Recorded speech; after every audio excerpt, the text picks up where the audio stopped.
You mentioned arbitration hearings. A couple of players not getting to arbitration. The Sens and Connor Brown, two sides that came to terms earlier today on Thursday. A 3-year deal, AAV of $3.6 million. Johnny, your reaction to that?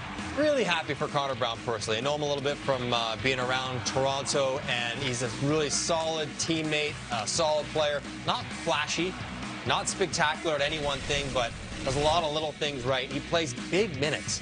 20-plus minutes as a forward is a big, big number. Nice offensive season for him, for a team that didn't score a whole bunch.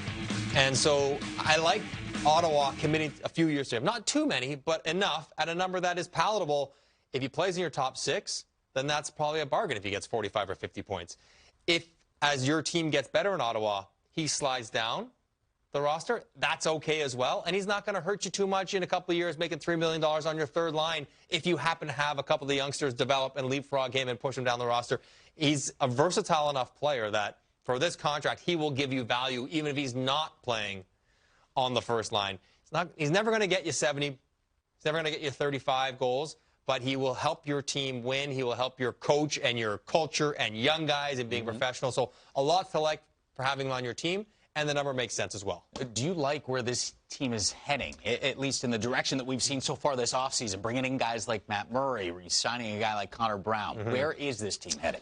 Well, J-Mo, when you're at the bottom, there's only one direction to go. Heading up. And they are doing that. And I like some of their moves. I question some of them as well. But how about Dadonov? I like the infusion of skill. And you think of Dadonov, you think of Stützle, Jake Sanderson's going to come in. Matt Murray's going to really solidify their goaltending situation.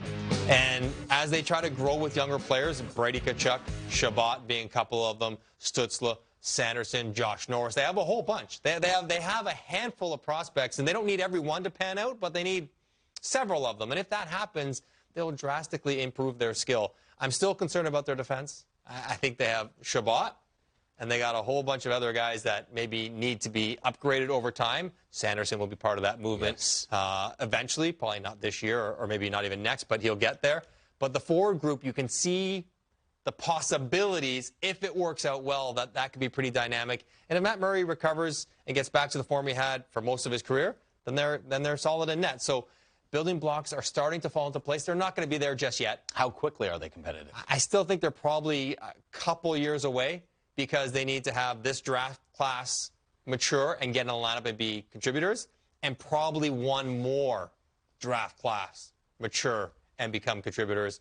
Also having some contracts flush out of their system, and then really, at that point, probably 2 years, maybe 3, they'll be able to take steps forward and really start to push the playoffs and become contenders again. Now, there's a lot of their top prospects, a lot of kids, 20 or under. Josh Norris is the oldest one of them, had a great year in the American League last year. They're counting on him maybe being a #1 center on this team right now, but Stützle's going to be there. Sanderson, we know. Bernard Docker played for the Canadian World Junior team. And they're really talented, high-profile players, and they expect them to be good. Just how quickly will they get to that point? They're not guys that you can count on stepping in and being great year one. It might take a couple of years, but that's where the franchise is heading. 2 or 3 years down the road, they're going to be a good team. All right, Connor Brown, not the only athlete, NHL player avoiding arbitration. Jake Virtanen and the Vancouver Canucks also coming to terms. That contract, 2-year deal, AAV 2.55 for a guy like Jake Virtanen. He's such an interesting and polarizing character in Vancouver, where some fans see his combination of size and speed and his ability to score around 20 goals, and they love that package and how, that power forward. He can be Josh Anderson. And other fans see the inconsistencies in his game and the fact that he's scored 50 in almost 300 games. And, he's not a real power forward, and he's fallen in and out of the doghouse for the coach. And there's not been a smooth, direct line in his career of progression. He's had some really good moments and some tougher ones. I like a 2-year award for him. It gets him 2 years. It gets him $5 million. He staggered it where he's getting 1.7 in the first year, 3.4 in the second, which will lead him into a qualifying offer of 3.4 or more after that second year, which is a good spot to be moving forward. So I don't mind that little bit of business for him.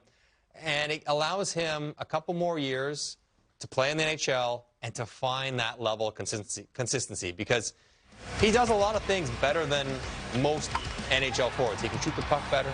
He skates very fast for a guy his size. He can be physical and hit.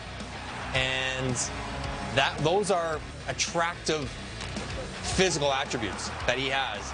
And it's just kind of finding consistency, maybe reading some of the games, kind of finer offensive plays that would, if he can figure that out through coaching, through experience, through maturity, that he's a pretty good offensive player. He gives himself 2 more years to get there. All right. He was the only player for Vancouver up for arbitration, so they get that out of the way. Somebody go to arbitration. Go through with it already. I want somebody to go through with it. We need things to talk about coming up. But that being said, so now Vancouver has a second buyout window, and under the terms of the newest CBA, it starts in 2 days, and they have a 24-hour window for those buyouts. So you look at some of the guys potentially that could be bought out here, and if you're Vancouver and you're Jim Benning, what are you doing?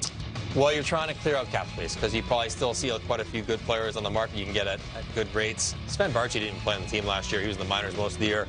Louis Eriksson is killing them with that 2 more years. If it was 1 year, he probably gets bought out, but 2 more, that means it's 4 years on your cap.